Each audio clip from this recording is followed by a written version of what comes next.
Hello Internet, it's time for another Wednesday serial. This time I want to hit you with a bunch of Marvel books, kinda gearing up to talk about Marvel because there's a chance in about a month or so we're not going to be talking about them as much for a little while. So first up is Uncanny XForce number 12. That is just a good cover. This whole arc has been really great so far, the Dark Angel saga. It's 2 issues in.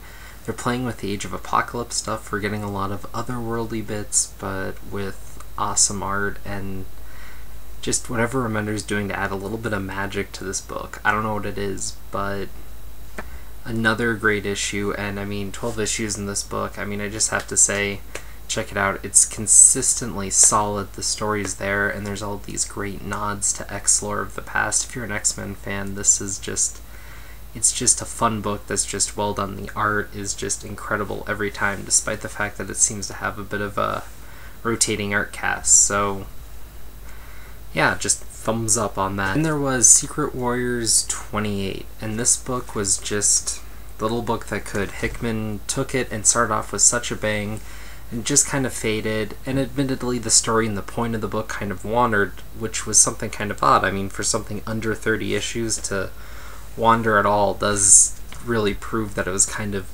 missing near the end, but it came to a rightful conclusion. Nothing epic, but it's a solid book, and it's something that I think will have a bit more weight in Marvel, as everything with Nick Fury seems to have a bit more weight right now. But this book, I mean, ran its course. If you're into the whole spy thing, definitely, if you somehow missed it, check it out. But it's something just a little off the beaten path, and the art was always enough to add to the issues. So, hey, again, another thumbs up, but this one, nothing as special. Speaking of Hickman again, is his all-well-renowned FF, the best-selling Marvel book, or one of the best-selling Marvel books right now, and has nothing to do with any of the FF. It's all this War of the Kings Fallout stuff, and it's a sci-fi story, and that's fine for a Fantastic Four-ish book, but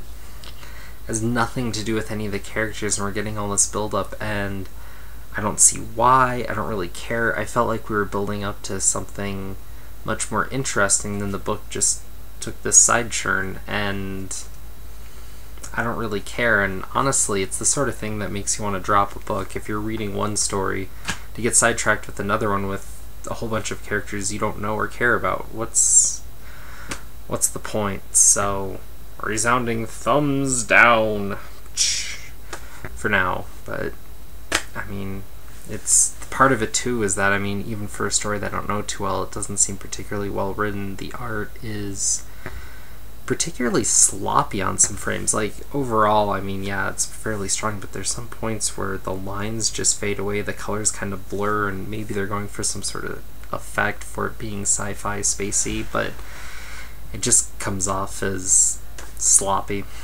Next up is Venom 5. Wow! With, you know, a cool cover. And I have to say, the art in this issue kind of falls apart. I think it's the sin of having seemingly just one too many artists for one issue, but it comes out looking alright. There's worse looking things out there. The story's interesting. It's kind of an issue that stands on its own. You get an interesting little bit with the Human Fly at the beginning, which is kind of gross but fun to play with. And then a little bit more of Flash's Spidey love, but it goes into this story with a bit of Flash's past and his family. We get a parable for how we can relate the symbiote to alcoholism in a way, but also playing on the heroic tendencies of Flash, and why Flash is so much more compelling at this point as Venom than any Brock ever was. So I have to say, I mean, even if you're not a big fan of this book, I think you have to admit it makes the character more compelling, and knowing that it's out there at least adds a little bit more flavor to the whole Spider-Verse in general. So I'm giving this book a huge thumbs up, and I don't know, if anyone has anything negative to say about the book, I'd love to hear it, because I've never really been a big Venom fan in the past. Blah. Why is that a tongue twister?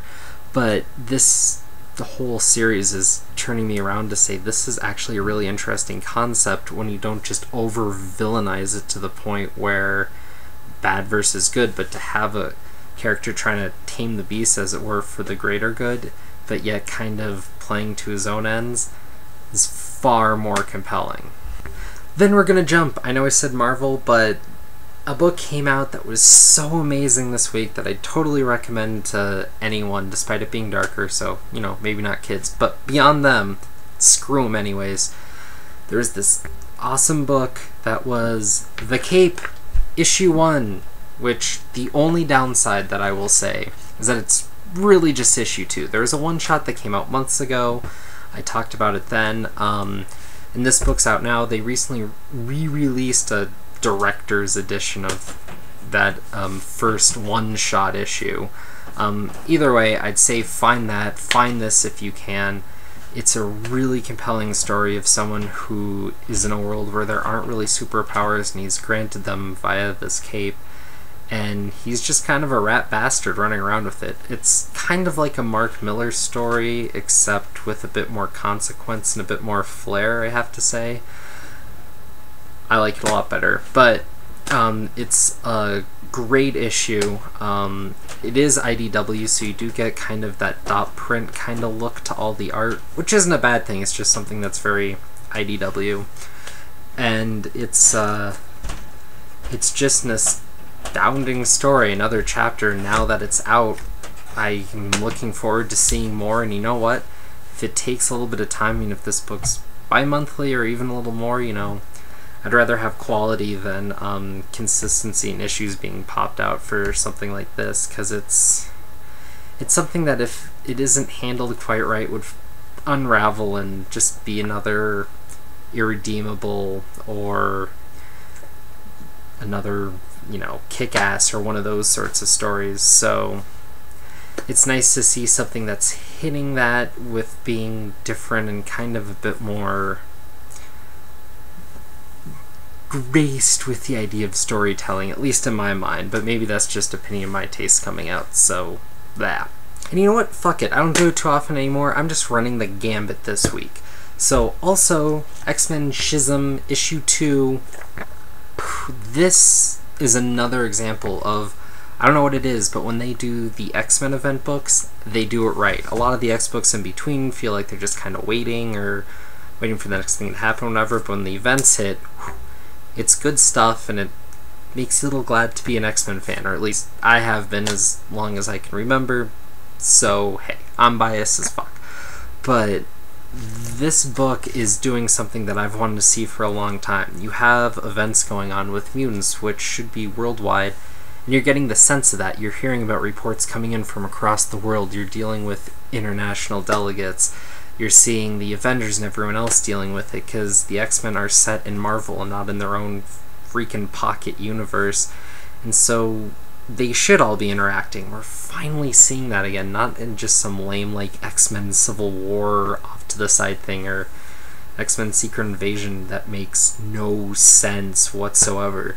No, we're seeing this book, and 2 issues in, it's pretty damn good. I'll admit the first issue was quite a high price point, but damn if this isn't the X book that's been needing to happen for the past few years, because it's felt like X-Men have just been kind of relegated to their own thing since M-Day, and I think we're finally seeing that being addressed, and we're finally seeing something come around to where they're part of Marvel again, and for that it feels grander, it feels bigger, and it feels like it should for something that is the fight against inequality, which, what better message should there be in Marvel, and what else should there be than that sort of thing? That being said, when this all ends, we know that there's 2 teams. There's Cyclops' team and Wolverine's team. It'd be kind of interesting to see how that all works and operates, but hopefully those books will actually have a life of their own and actually continue to be great stories after this event, so we don't just have to wait for the events once a year to actually bother to pick up a good X-Men story. Next up is Amazing Spider-Man 666, the intro to Spider Island, and I think you already all know my opinion. I've been trying to back off from talking about Spider-Man because I've gotten a few people saying, yeah, we get it, you like Spider-Man. So yes, this book is freaking awesome. It is my second favorite from the week, right after The Cape, just because I need something a little different. But damn, that book's awesome. I'm going to leave it there because I'm sure I'm going to ramble at end about Spider Island in the middle of it. So there you go. Next up is Snyders Detective Comics at, what are we at? 880. We're going to be at 1 soon, but 880. Alright. And Jock's also doing the art on this, and I want to preface by saying this. I know I'm not always the biggest Batman fan, but this is a damn good issue. A lot of things have been leading here, and I think the next issue is going to feel even more grand and a bit more conclusion-esque. But there's one thing in here that really bugged the crap out of me. And if you haven't been following this story, a lot of things have been leading for us to the Joker. It's a Batman story, they're leading us to the Joker, so that's not really spoiling anything. There's a twist at the end, so it's not just that, but I'll leave that in the air. But what bugged me was the Joker in this issue was more or less kind of this insane, bizarre Joker, trying to look more like the Joker from the movie. Not the old 60s movie or Jack Nicholson, you know the one I'm talking about. The guy before it got released. But it's that mixed in with a lot more psychosis, and we're seeing this Joker that we've never seen before. And I know characters are allowed to change and evolve, but for a character to kind of have a mode and a speech and kind of a way he's presented, to have a completely drastic, different way of doing it, what's the point of using the same character? Why not use someone else, or have a reason for the character to be that way? Now, again, the plot and the story comes together, but that characterization just bugged me. I was like, if he's going to talk in broken fragments and, in all honesty, not even really be cracking really bad black humor jokes, why are you using the Joker? It just seemed more like Killer Croc and Zaz mixed together than the Joker with some chemicals. So I don't know. I mean, I know a lot of people are a big fan of this run, and I can't say I blame them. It's compelling, but it doesn't ring that strongly to me, because it just feels like there's a lot of things that are used for the grandeur rather than the actual purpose that they should be. I mean, it's been a Batman comic, and we've honestly really barely seen Batman since this arc began, so hey, just thought I'd put my 2 cents in there. And then Green Lantern Corps 62, and this hurt to read. Wow.